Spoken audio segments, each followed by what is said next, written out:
Here are 5 proven ways to improve your keyboard skills. Number 1, you want to set clear goals. Determine what you want to achieve as you learn to play the piano or play the keyboard. Do you want to learn popular songs? Well, that is certainly a worthy goal. Do you want to learn how to accompany singers? Would you like to learn how to play as part of a group or part of a band? Would you like to learn how to play hymns and worship songs so that you can play in church? The important thing is to set these goals and then to determine the steps that you will need to take to meet those goals.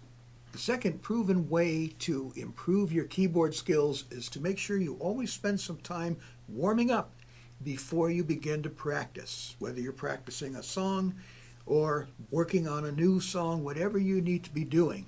Make sure that you warm up your fingers properly. Think of yourself as a hand athlete, warming up those muscles, the muscles in your arms, and getting things nice and loose and ready to go. Very important. And when you do practice, this is the third important thing that you can do to improve your keyboard skills. Make sure you practice slowly. When you're learning a new song, take it slow. Figure out the melody and take it slowly. And then add the chords and figure out the best way to play those chords. And start slow, and then you can gradually bring it up to the tempo that you desire. And along those lines, the fourth thing that you can do to improve your keyboard skills is to break a song into sections. Let's say you're learning a new song and you're having trouble figuring out the melody. Don't try to play it all the way through all at once. Now, you may be trying to learn it by ear. You may be learning it by reading it from sheet music. The best way, of course, to do this is a combination of both. You listen to a recording of the song that you want to play, and then you also see the sheet music, and that helps guide you through the melody, helps reinforce where it's supposed to go. And once again, I'm talking about learning popular songs. This is not necessarily about playing classical music, although we can talk about that at another time. But break it down into sections. Learn the verse and make sure that you can play through the verse. Then figure out the chorus and make sure you can play the melody of the chorus.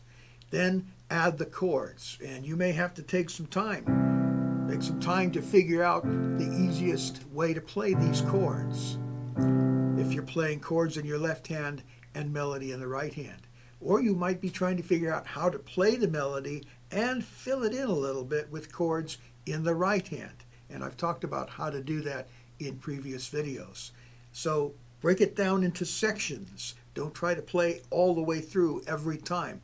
Eventually you can take the sections that you've learned, join them together, and then you'll be able to play through the whole song without stopping. So you want to set clear goals. You want to make sure that you warm up. You want to make sure that you practice slowly, break down difficult passages, learn a song a section at a time, put those sections together. You can practice with a metronome. Now, you may have never thought about doing this, and maybe you don't even have a metronome. You can actually get an app on your phone that will give you a metronome. I actually have a metronome here on my main computer in the studio, so you can hear it if I hit the space bar. Now, this is set at a very slow tempo. This is 60 beats per minute. 1,000, 2, 1,000, 3, 1,000. And so let's say you want to play a basic chord progression and you want to keep it in strict tempo.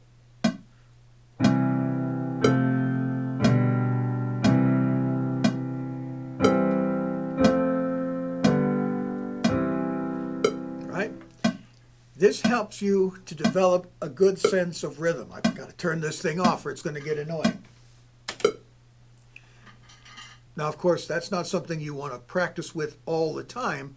It could end up making your playing sound a little bit mechanical.